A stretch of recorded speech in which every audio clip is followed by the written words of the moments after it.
welcome to Plus One to Gaming. I'm Chris. I'm Billy. And I'm Mark. And today we're going to talk about how to forge a backstory so good it hurts. Now, Mark, this was based off an article that you wrote. Do you want to give us a little bit of a synopsis and kind of lead us into the discussion? Yeah, for sure. Well, first of all, credit where it's due. I wrote up kind of my take on this, but I found it, of course, while sifting through all different types of homebrew and just like general DM tips. I think it was on DM Academy subreddit.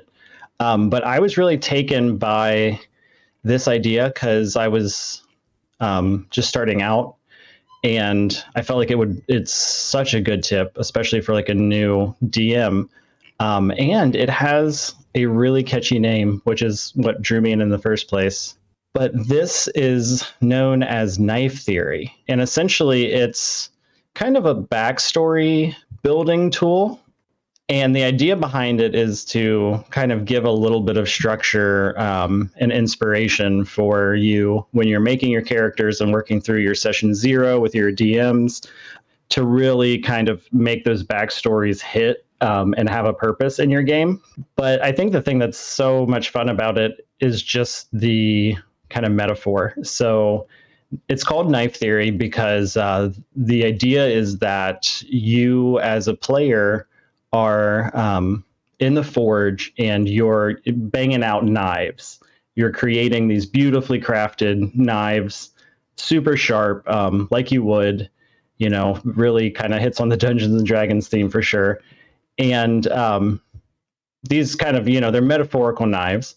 And the idea is that you're giving your backstory. They suggest somewhere like 7 to 12 knives.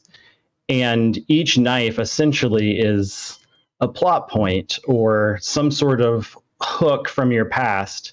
The idea is you craft these knives, you create them lovingly, and then you hand them over, and they're a gift to your DM.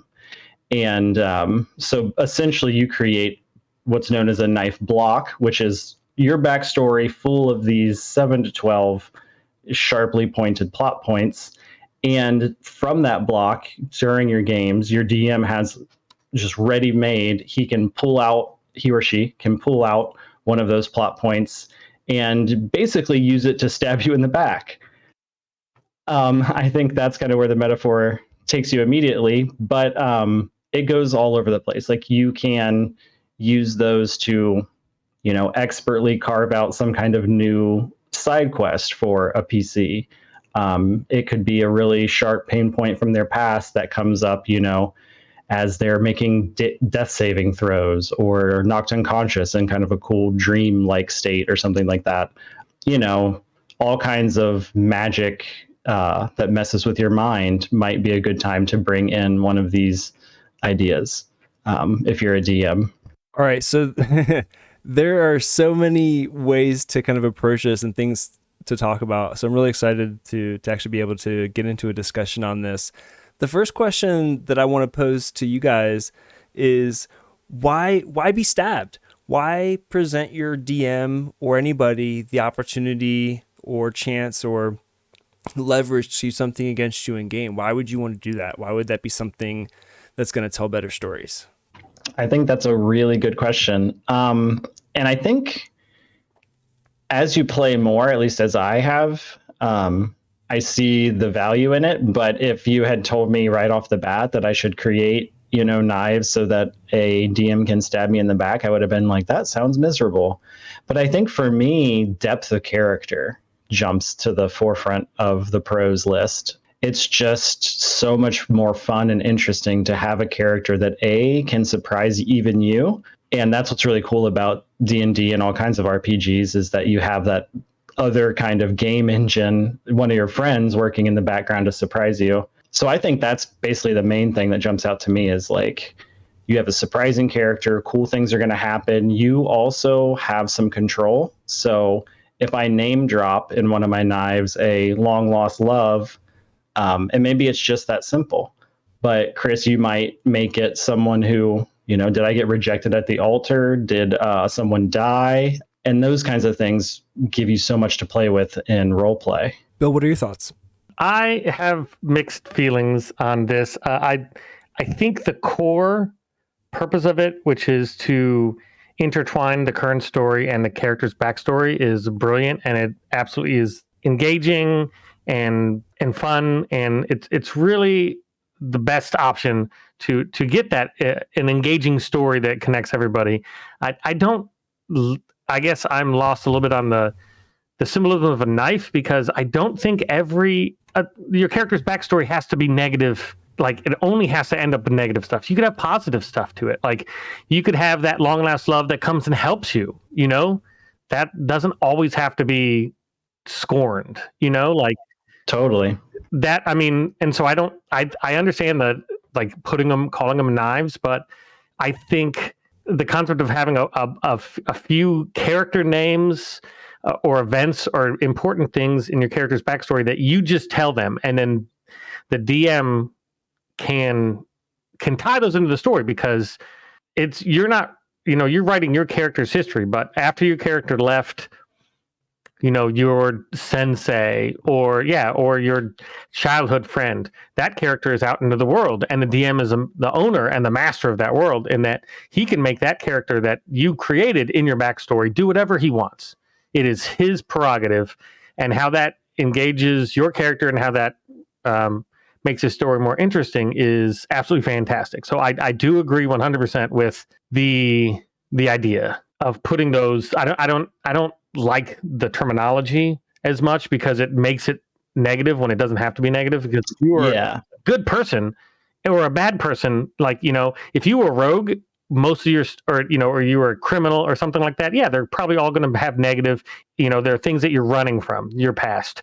But if you were somebody that didn't, you were in general honorable, they're probably not going to be negative interactions. They'll be positive. If you were that law-abiding monk, you may run into your sensei, like I said, or your old friend that you left on amiable terms, and he, you needed help, and here's this person, I'm going to help you. I really needed this item, or I needed passage, and now this guy's a ship captain, but we grew up together, and he's going to help me. So I like that concept. I think that that's absolutely brilliant. Yeah, like backstabbing jumps to mind, but I think also it totally depends on your DM as well, because like they're knives, sure, that's the metaphor, but knives are also not necessarily just for killing. So maybe like the metaphor could be extended to be, past that. Like, you don't necessarily have to use them just to be hurtful things. It could be like it could be a name dropped character in your past shows up as a, Deus Ex Machina when there's about to be a total party wipe, and they use that knife to, kind of cut through that difficult situation for you. But not necessarily always just like he shows the guy from your past shows up and he's still pissed and wants to kill you. Yeah, I think it's also just a great way to be able to carve out, if you'll pardon the pun, opportunities for other role-playing experiences too, and things to explore. Not necessarily as a backstabbing, like basically like you're setting a trap for yourself. You're more like scattering these different seeds to the wind, and who knows what they'll yield in the future. Yeah, that's a good point. And you don't want to limit yourself either. Which is a trade-off when you go into like kind of using some sort of system to help you, because that's faster than, kind of creating your character from the ground up, considering every single little thing. Mm-hmm. Before we move on to the things that like I think are really useful about this, let's get through the other maybe like things that we have some issues with. Billy, you have an issue with the general like analogy with the model. Is there anything else that kind of jumps out to you of like, I probably wouldn't consider this in my tool set or something like that? Yeah, no, I mean, it was just really that. I think it sounds like it is like when you're creating a character, like if you have just a list of important people or events from your past that you give to the DM, and then let the DM do with it what they please. So I think that's kind of the core of what it is, and I agree with that completely. That's a really simplified thing. If you want to, the calling it those things and doing all of this stuff is more just, I guess, if you're inventing this system, it can't just be like, oh, invent cool stuff. Like it has to have that, that catchy thing to help you remember, and it makes sense to me. I just want to make sure that we are, that it's not just, like conflict is good, but if it's every single time, it could turn into very quickly like a soap opera, which is, at the end of every episode, something new comes up from this character's past, and it's oh no, like it could be very cliche or it's a trope. When I just think, I really think that's a great idea of when you're building a character to have those things, like name those things. When you say, oh, he went to let's say he was a ranger, like, oh, he was trained as a ranger. Oh, who trained him? Just give that name. That's it. You don't have to say anything else about him. I came from this town. That cool. Like name those things instead of just being. So you want like a backstory that's fleshed out, but you don't want a backstory that's too in depth that you can't change things. Because I think that's also important with the backstory, is that not only are you and the DM writing the story together, going from this point on, but if you leave your backstory to be somewhat not completely fleshed out, you can flesh those things out. Oh, it would be really interesting if this guy also did this. Okay, then that's what happened. Like you say, like you and the DM decide, yes, this, these details of the more vague story that I wrote, let's add these details to it because it makes more sense here and it'd be kind of a cool thing. Or just have the DM do it on his own. And it'll be a surprise to you, whether you want to be part of it or whether it's just like, something. I get moderation in everything, especially when applying this stuff. Although I would really be dying to play a one-shot adventure that is that soap opera, which is like every dramatic twist that could happen. I want to play in that world just for a little bit. I just want to dabble. I want to be a voyeur.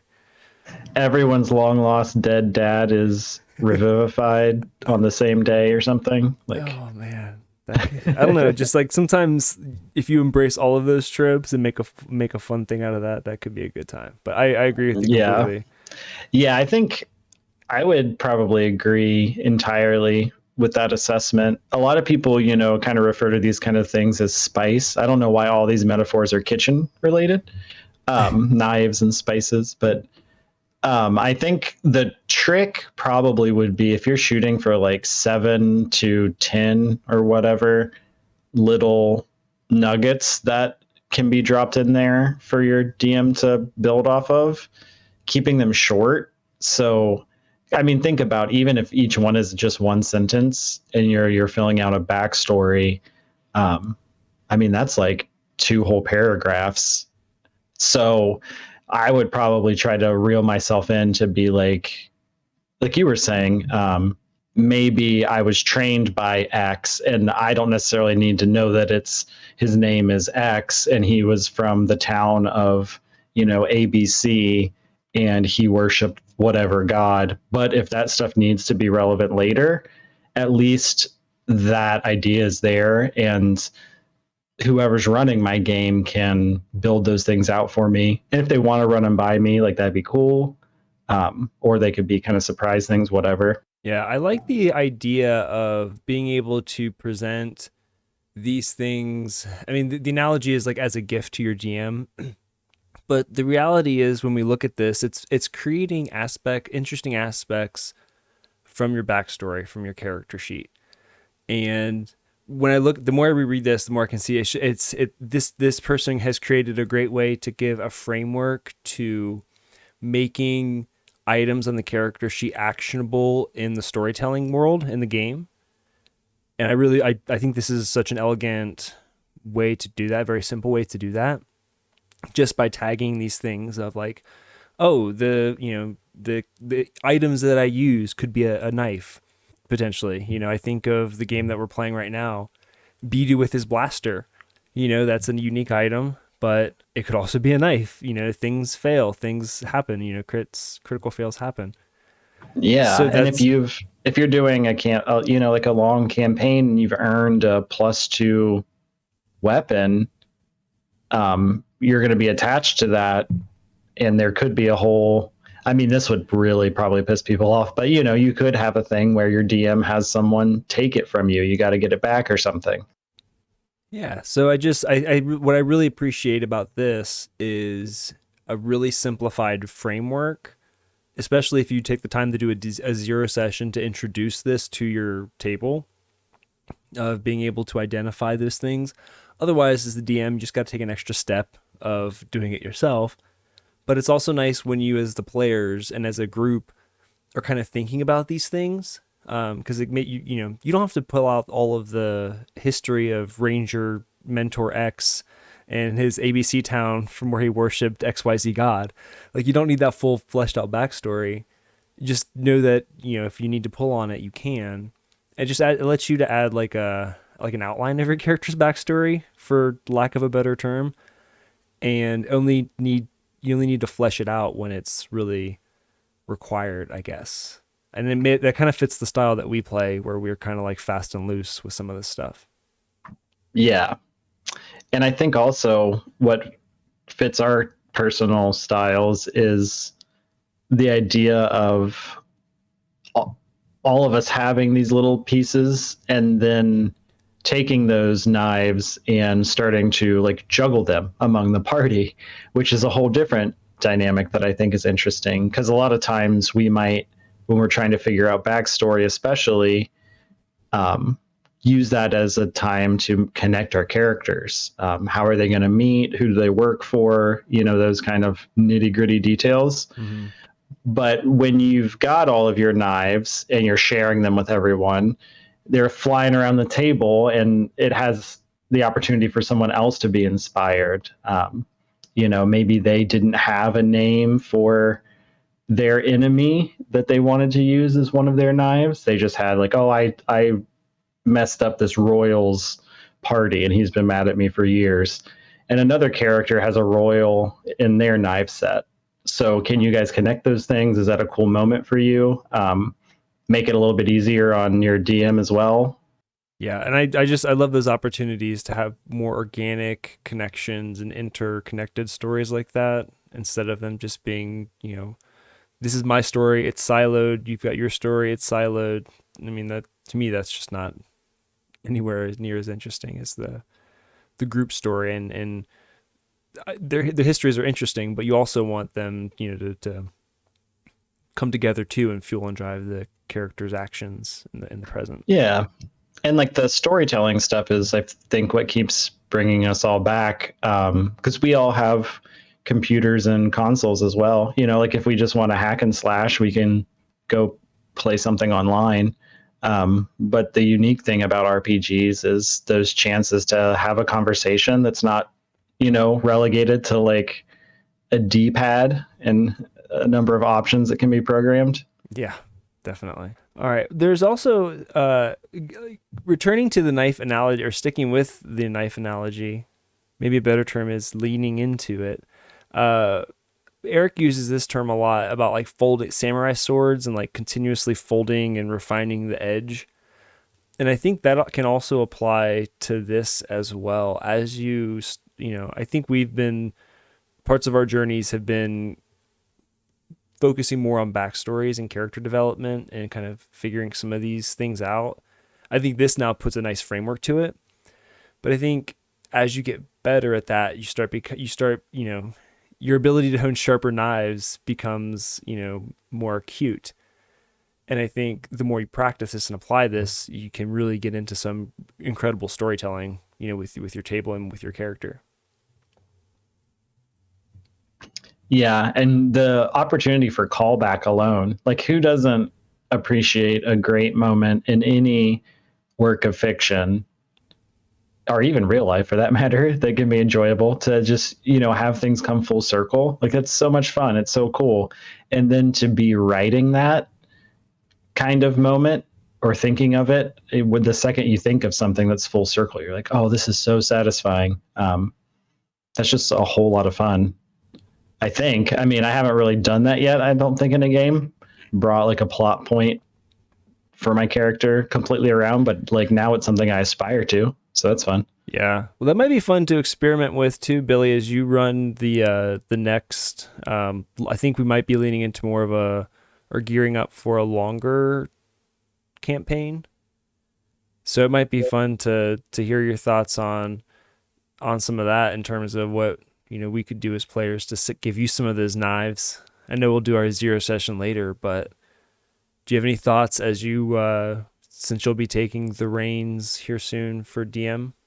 Yeah, so I mean, we really haven't had a chance to do any of this because each of our characters have only been around for basically one adventure, so we haven't really had a chance to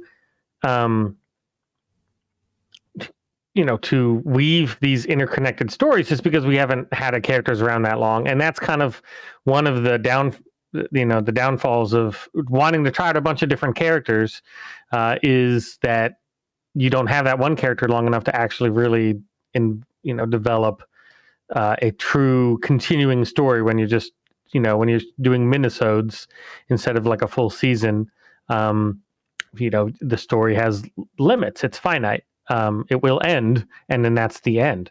So I do intend on using a lot of these things. I think that is definitely a good point. I like working with somebody to if you give me these knives of little aspects of each character, I definitely plan on installing them into the campaign. It's really not that hard to do, and it's way more satisfying in that you're a campaigner is going to have a lot of events and a lot of NPCs and a lot of locations, and it's very easy just to tie in some of those, not all of them, but some of them back to character stories that that we from the beginning. And that's kind of, I think, what I plan on doing. That's what I tried to do when I did the other one. When I didn't have a story at all, I tried to make one based on your character backgrounds, and then like link the two, at least your two character backgrounds during the Raven Book of the Raven. Yeah, I mean, I think you did an amazing job given what little material you really had to work with. Yeah. After only doing like 4 sessions or something, I randomly think about that, and I'm like, man, after reading that adventure, I had a ton of fun, and that is entirely, I think, credit to you. Yeah, 100%.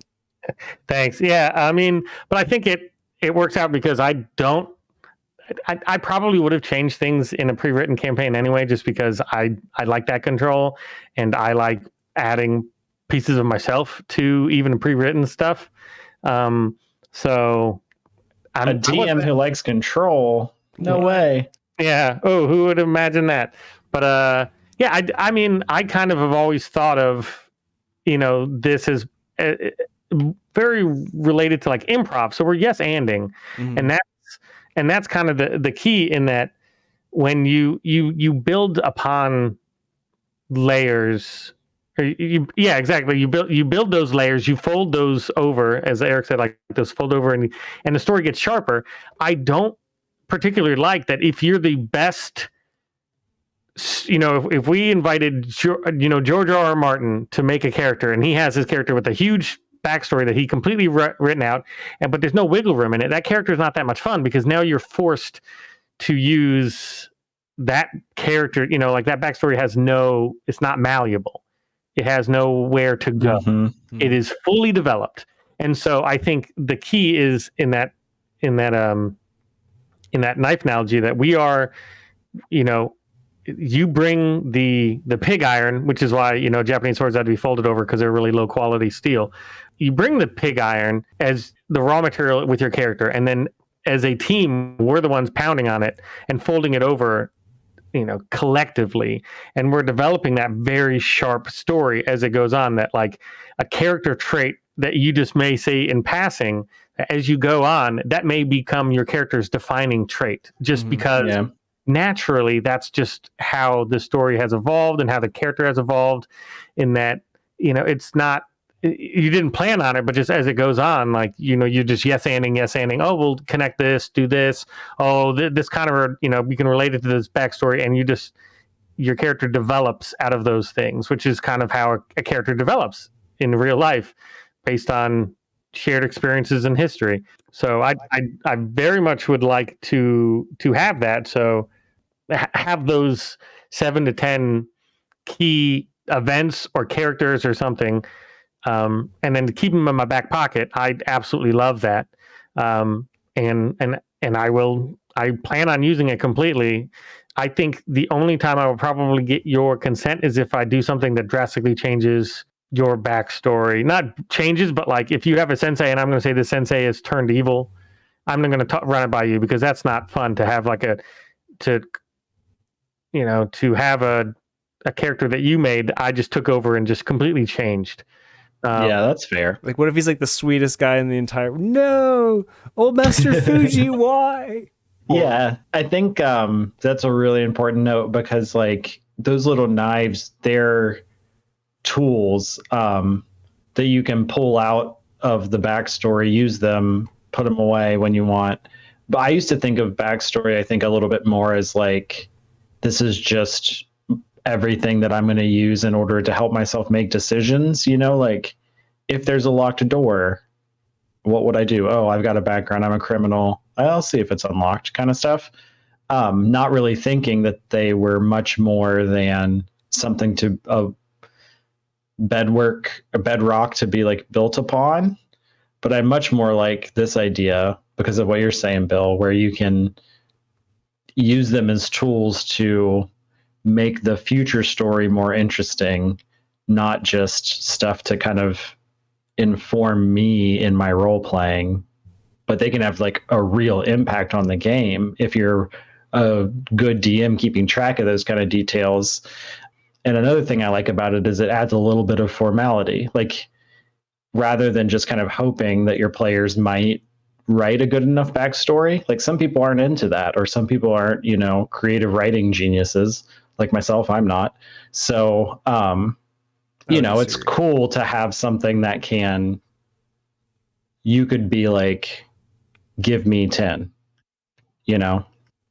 Well, also, giving this a framework and a little bit of a structure in this fashion gives you something to get excited about. The DM coming with this, like, hey, I need these, these points from you to be able to fill out the story and make it really more about you. Me as the player, I'm excited about that. I'm going to make them cool and interesting and neat. I'm going to give a good player.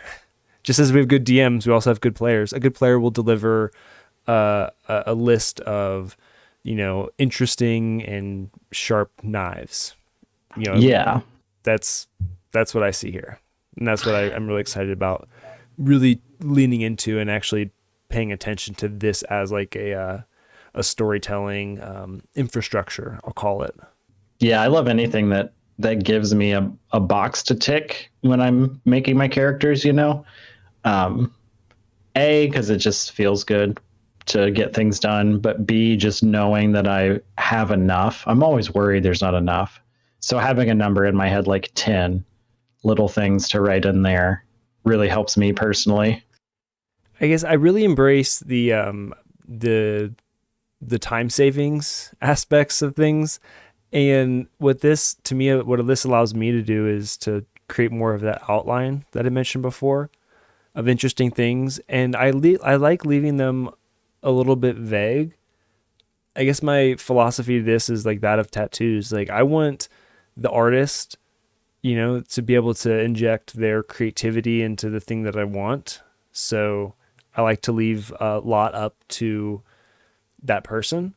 And the same is true for this. Like whatever list I would come up with Billy, not only would I trust everything that he would do with it, because he's a masterful DM and, would handle these knives with care, but I'm also excited about the things that he'll do with them outside of my, biases and perspectives and everything. Like that to me is interesting. And that to me is what, like the real magic and crux of these types of games is for me, at least.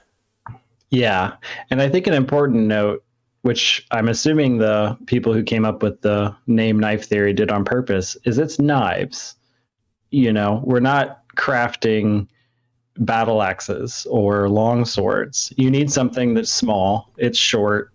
And I think that speaks to what you're saying, the kind of vagueness of it.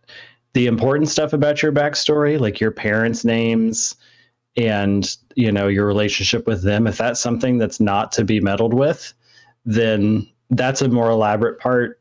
It's not one of your knives. You want it to be kind of something that's small. It's not overwieldy. It's not going to be too hard to incorporate. And also that if it is something that someone chooses to use in maybe a negative sort of way for plot reasons, you don't want it to like hurt too bad, like you don't want it to be game shattering for your character. It's just a flesh wound. Yeah. 'Tis but a scratch. Yeah, and also I think especially if you're just adopting this as like a framework, I think looking at the knives and as a DM and as a player, like going over those together a little bit, maybe at your 0 session, could be a smart use of time, because if every one of these things is like, oh, they embrace the backstabbery of the knife theory, like okay, maybe kind of missed the point. Let's take some of these out or change them to be not like detrimental to you, unless you want to really play on some hard mode shit. But like, let's make them more robust and, kind of change them around a little bit. Yeah, totally. I think that just takes like practice, like intentional practice and play. And I think as some knives wear out, you might have to resharpen them or replace them. And, as you work through things, some knives might come off or out of the block, and you might be adding some new ones along the way. Yep. And sometimes, you try to carve a watermelon into a beautiful bird of paradise flower, and you can do that. You don't have to backstab somebody with it. But like, when you're starting out, you're probably going to cut your thumb or something. Might take some getting used to. Yeah. Now, I really like this because I've been struggling to or trying to like reach a next level or something, or the next like stage of character development, of adding backstory and things that are actually actionable without spending a whole lot of time doing that, because we're busy and we got shit to do, guys. So this, I think, really gives a fantastic structure to quickly make an interesting character. And I think that's been one of the quests that I've been on personally, is how do I get through the character creation process quickly but not cut corners? Does that make sense? I didn't even mean to do that pun, but I'll take it. Yeah, definitely. I mean, you have to carve out the time to make your characters. Can really cut into your productivity. So you want to do it expertly.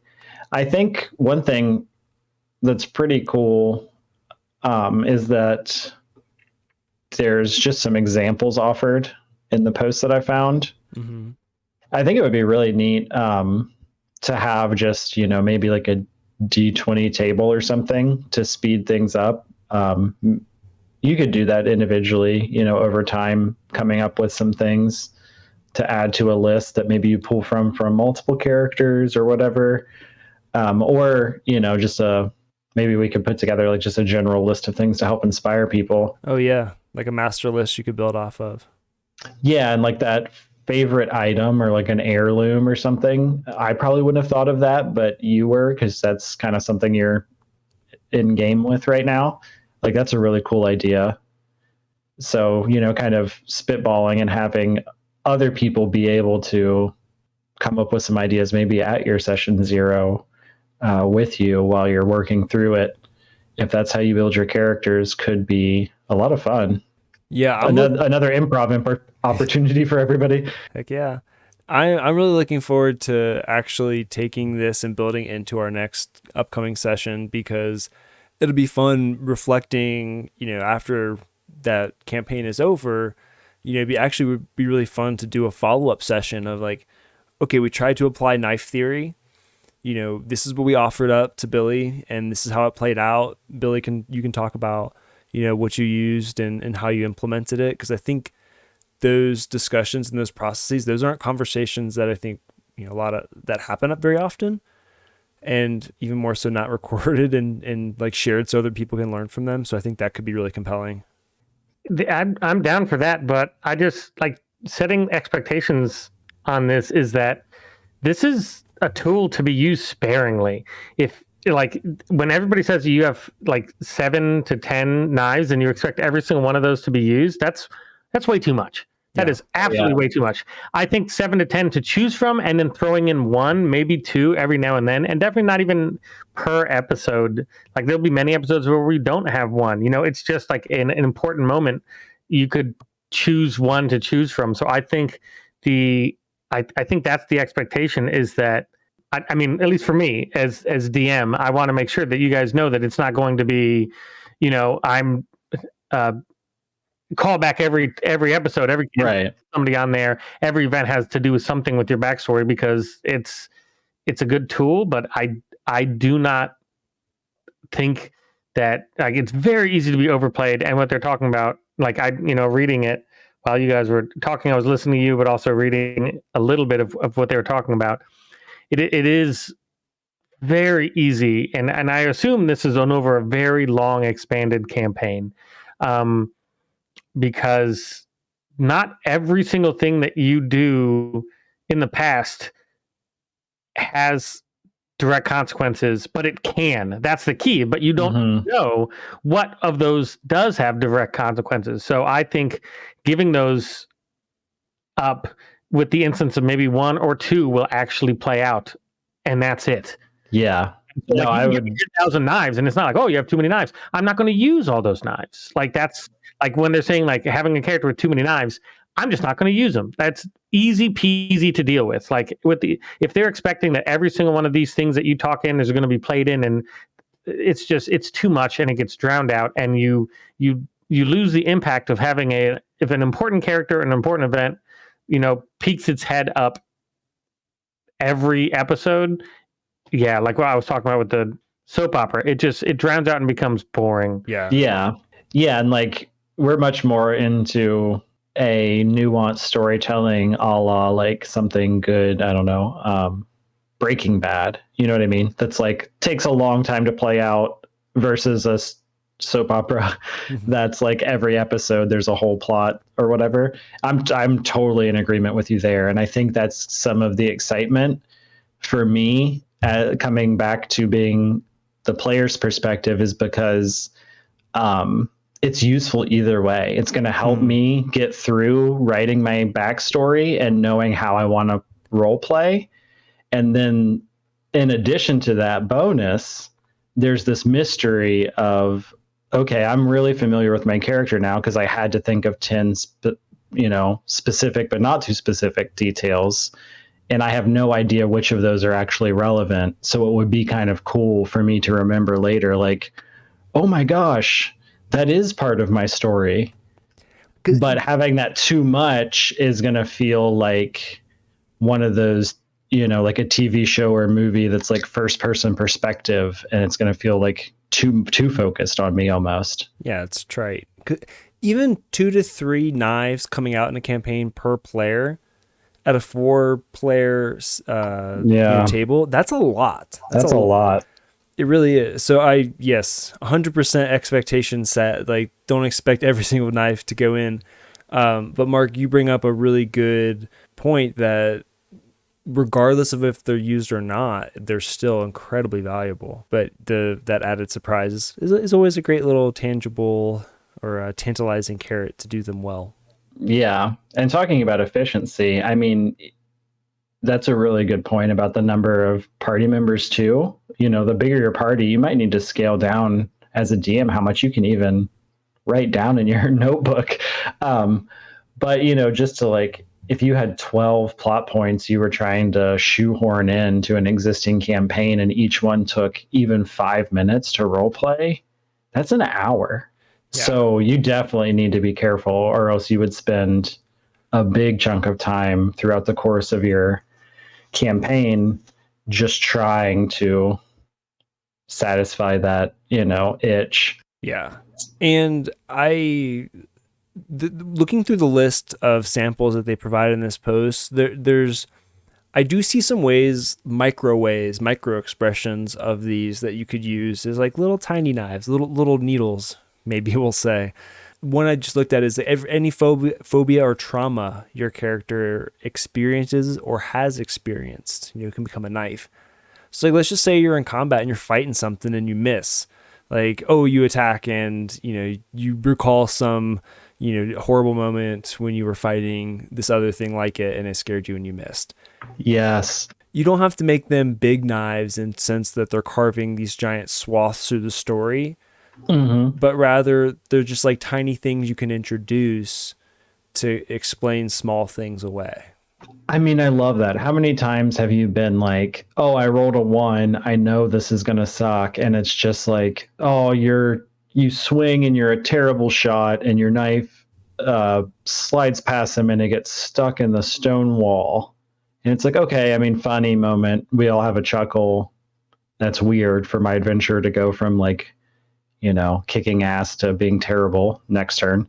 But like, how cool would it be if instead, like, you go to stab them and they're remembering some trauma that like throws off your mental game for just a second. Like, that's a much more deeper story. So, I mean, I think it's how you use these knives is really the technique. Or technique comes into play.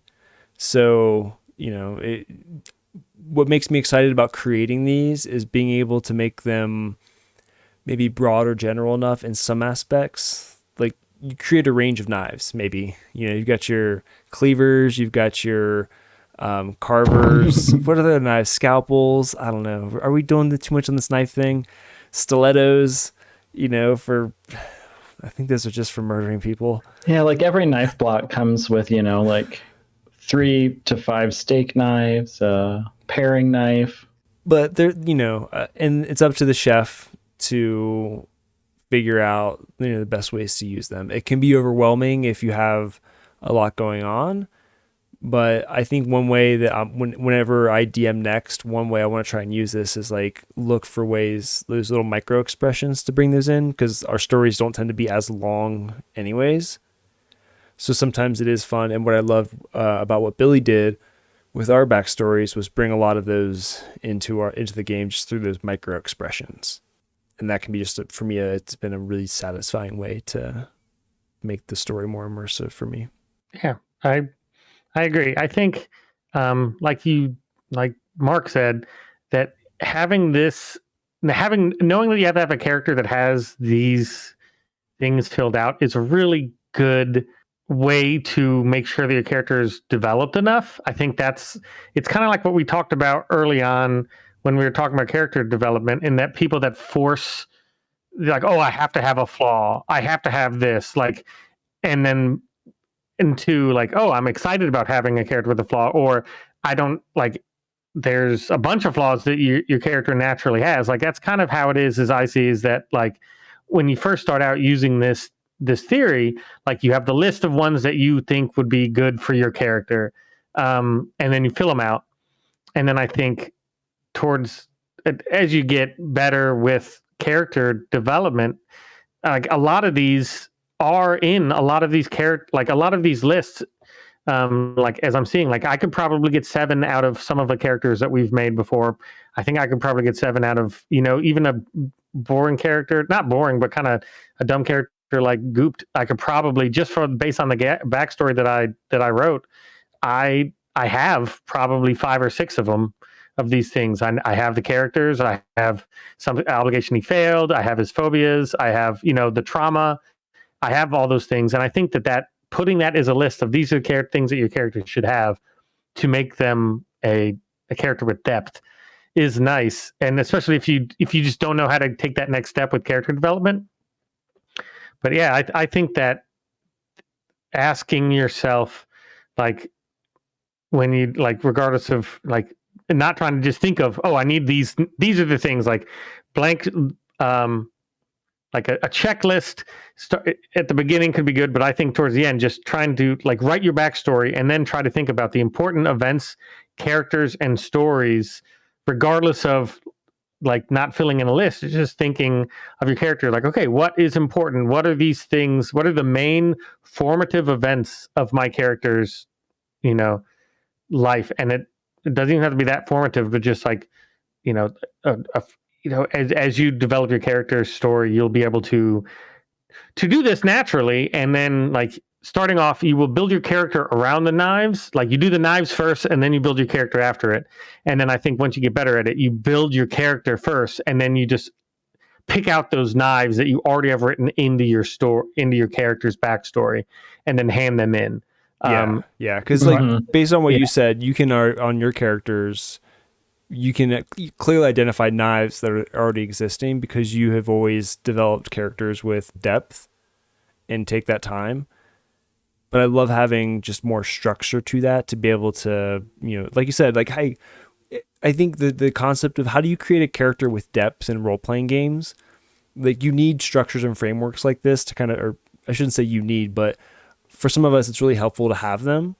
And I think you kind of hit the nail on the head. Like this is a great way to make that, to give structure to creating characters with depth. For sure. Definitely. Yeah, I think as a very good and genius person, John Hodgman says, specificity is the soul of narrative. Have you ever listened to Judge Hodgman, the podcast? No, it's not awesome. in a long time. It is super good. But that like specificity is the soul of narrative. So when you're making your characters, just be specific in a few isolated incidents. You don't want to be so specific that there's no wiggle room.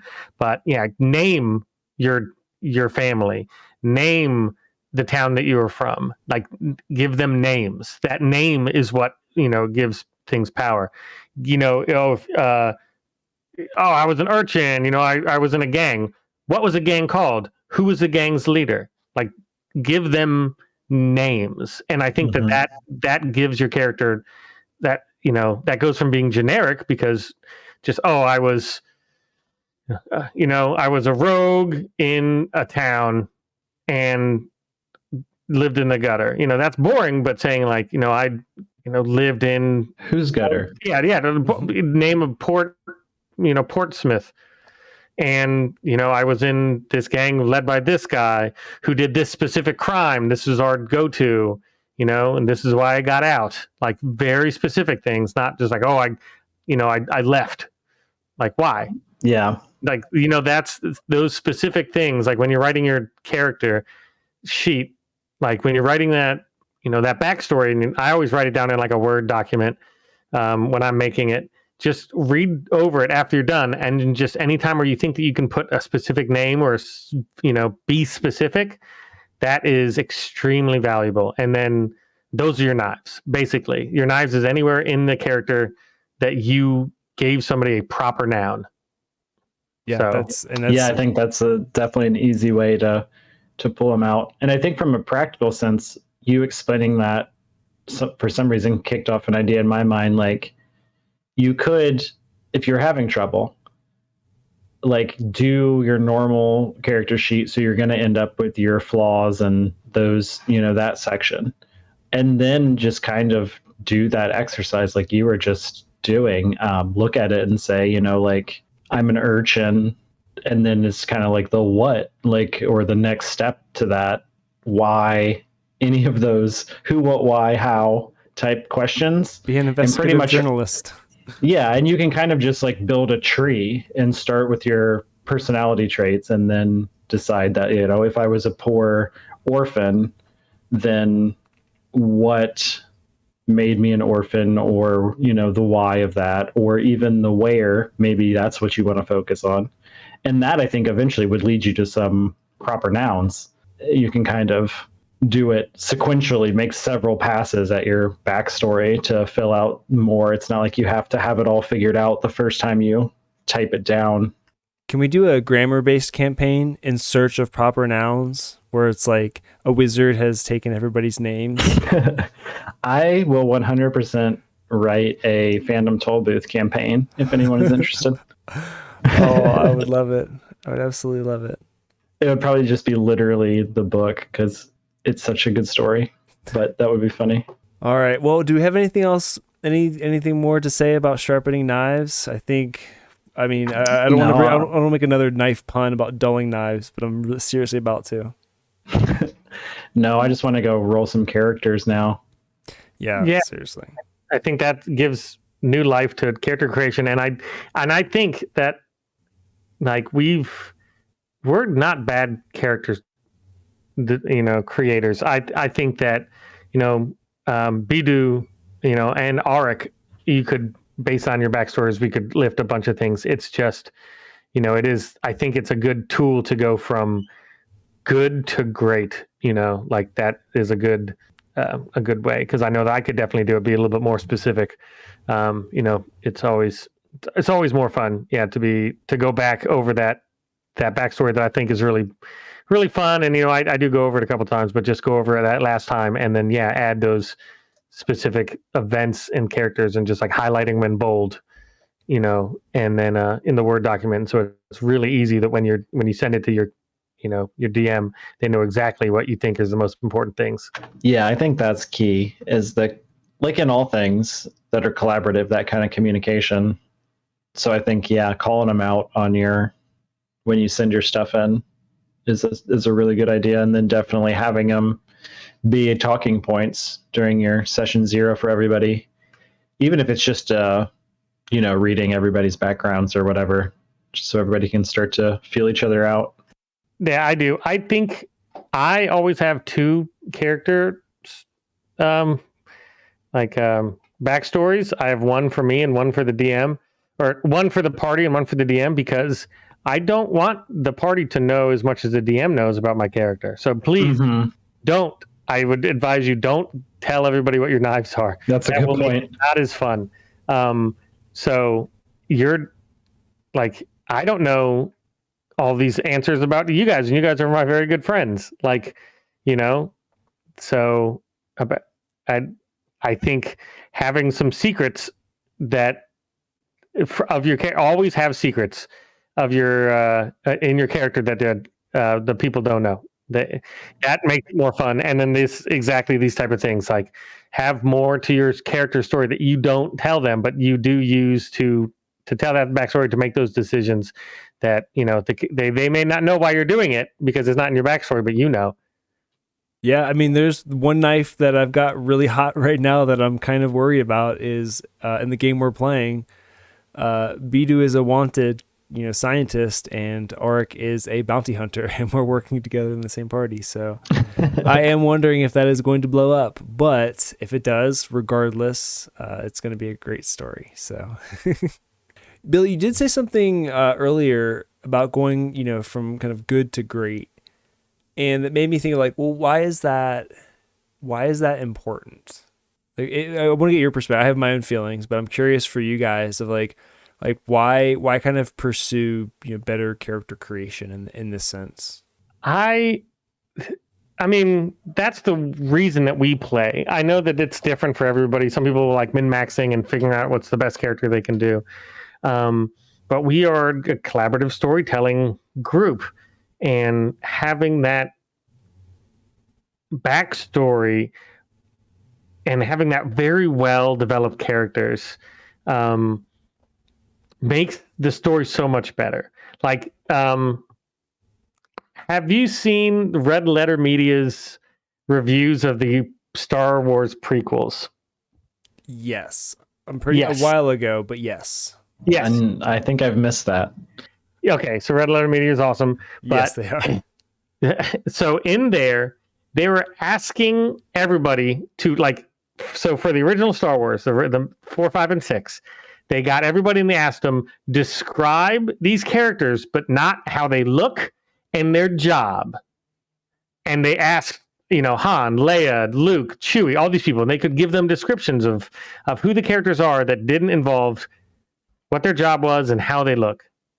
And then they asked them the same questions about the Star Wars prequels. And Queen Amidala, she's a princess. Okay, what? Describe her. That's not involved in her job and how she looks. And you can't, because those characters were very poorly very poorly developed, and it showed. It had nothing to do with the actual story of the 4, 5, and 6 story was goofy. It was supposed to be goofy, but the reason is because those characters were brilliant, and that's the difference between a good story and I'm not going to say a great story. I'm not going to say the prequels were terrible. They just weren't great. They were, the story was pretty interesting, but the characters were so lacking in that depth that you just didn't get into them. You didn't care, and like just think about now, like Game of Thrones, describe those characters, like everybody's favorite characters are always the ones that are the most complex. Like, that is your favorite character. You like those complex characters. You don't like the boring guys that are, black and white. You like, the Tyrion Lannisters. You like the, I keep going on, but yeah, you like those characters that are just way more interesting and have these backstories and have, these, these pulls on themselves and on the story of what they're going to do and what they should do, and that's what makes the story better. A brilliant event and setting is only so much. You need to tie it all together with characters and stories. And that takes practice. You used a word like pull, and it made me think of gravity. And I think that's interesting, of having a character that has a little bit of gravity. Not too much where it pulls too much of the story, but one that you actually, care about. And also that like you want others to care about too. Like what I love about our games is, when we actually really get into them, are some of those like interpersonal, relationships that develop. One of my favorites was, we never recorded it, but those Monster of the Week games, were really fun. Just like kind of bonding and problem solving together in that kind of setting, it is really fun. Yeah. I mean, and I think those are very well drawn out and very interesting characters for us as well. Like that's what made that Monster of the Week really fun, is that all of our characters were just so much fun, to be on, so different in that, the setting wasn't that, I mean, it was Ohio, West Virginia, it's not like it's a fantasy setting. The events were kind of cool, but we didn't really see that much. And it was more just going around investigating stuff.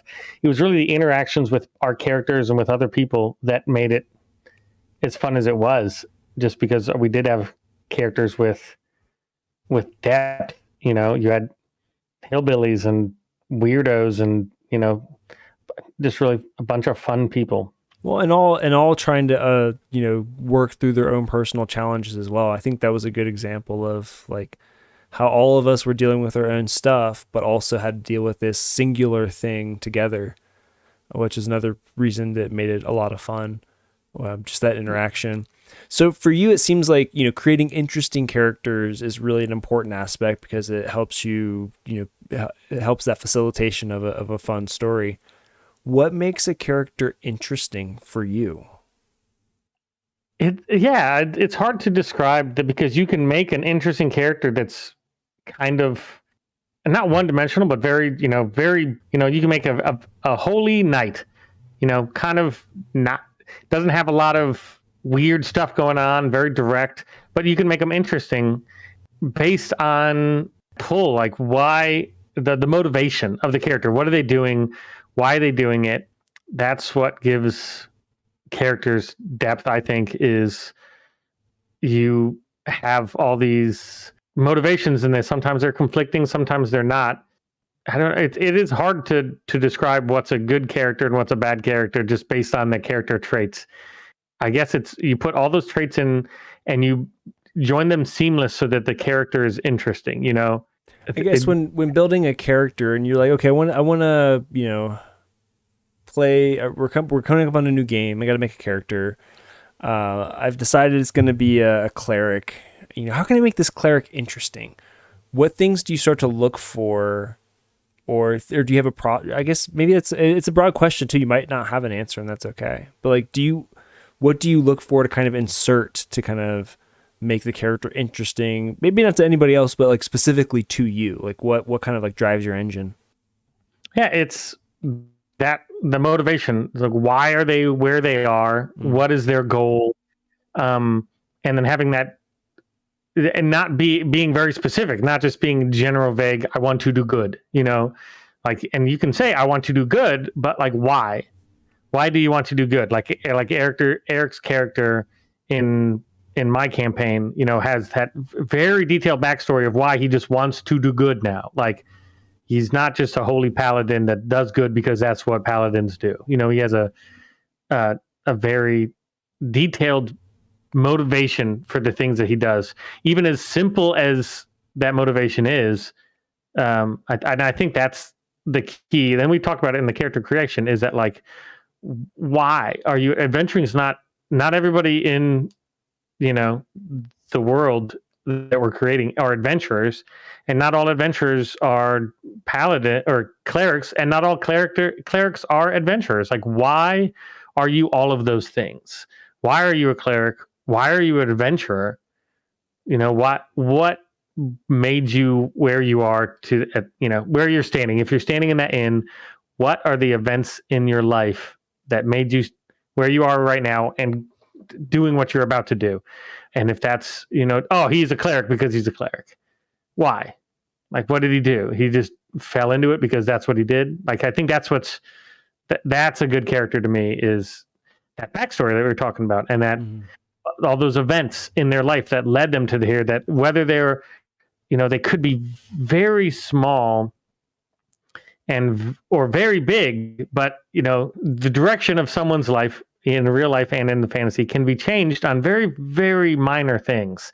And so even it doesn't have to be big event. You didn't have to have a band of barbarians invaded your village and killed everyone, and now you're out for revenge. It could just be as simple as like, when you were a kid, you were running out and farming your dad's field, and you saw this barbarian walking by, and he just looked so glorious, and ever since then you were obsessed with being that barbarian. Like, that is a very minor event in that child's life that is very, very meaningful, and I think that is what you need to find out, and that's what gives a character depth. Like, that character would have depth, I would say.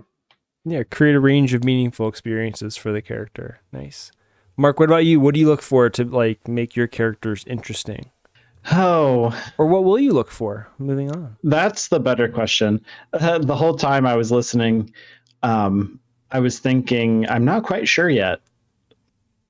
I think I'd say like maybe 95, 100% of my experience is more along the lines of one-shot adventures, or if not literal, in one take, just kind of going through something like a pre-written Candlekeep. So I'm not quite sure yet. I mean, I know the kinds of things that I enjoy from, fiction, movies, television, comic books, all of those kinds of things, and character development. But I feel like I'm most excited to play with that and find out how that works. I think a lot of it's probably going to be organic for me when we get into a longer term campaign and I have opportunities to adjust. I think right now what excites me the most is the idea that everything on your character sheet isn't so static, and you can be looking at your flaws and your backstory and everything. And from session to session, or, on one side quest or something, your character can change. You don't want to, I don't want to change them holistically or anything, but if they're a bit of a misanthrope and end up helping somebody and getting a good reward and feeling good about it, does that change their personality a little bit? I think those kinds of things, bringing that into role play, is what I would like to do, to try and see how that makes a character feel more realistic and whole. And I also think it might be a little bit of a challenge to do it and not be overbearing or like cheesy about it. Yeah, I think this, just like with any of the things that we bring into our games, it takes practice. I think we're fortunate that we get to play frequently, and in that sense we get a lot of practice in.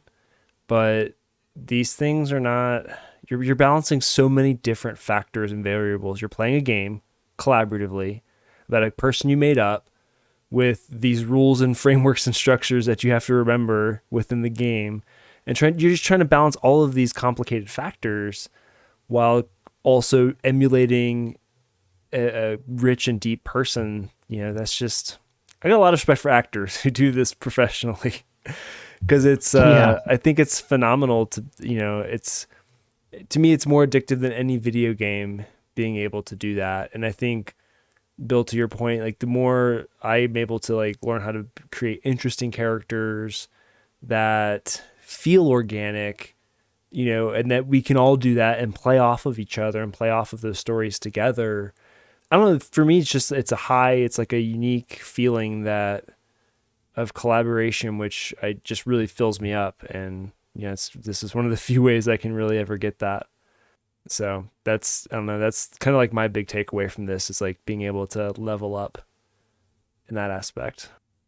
Yeah. And I mean, in any game, sports, video games, board games, I mean, we're always, I think just most people anyways, are trying to get a little bit better. And sometimes that's strategy if you're playing something like chess, and then other times it's voice acting if you're a nerd and do Dungeons and Dragons. Yeah, and I think this is a great way to just like one more tool in the belt. Take it if it works for you, leave it if you don't. But I think this is something that I'm gonna definitely roll into like my toolkit. I'm excited that maybe sounds like Bill might pull on this a little bit too. And Mark, you found this, so it feels like you're on board with this theory as well, or at least elements of it. Yeah, I mean, if nothing else, I'll be using it for my own benefit from here on, just to make writing those backstories easier. And if like people are into it and want to use them to help drive some little plot line, that would just be even greater. Definitely, that would feel really good. All right, guys, does anybody blah blah blah blah blah? Does anybody else have anything else to say about knives and knife theories? Or want to make any knife jokes before we wrap? No, we could probably cut it off here. All right, well, that's it for this week's episode. Don't forget, jump on to plus1togaming.com and check out the article, How to Forge Backstory So Good It Hurts. Don't forget to subscribe to the newsletter for updates on our live plays, character creation tips, and DM resources. Thanks so much for listening, and we'll catch you next time.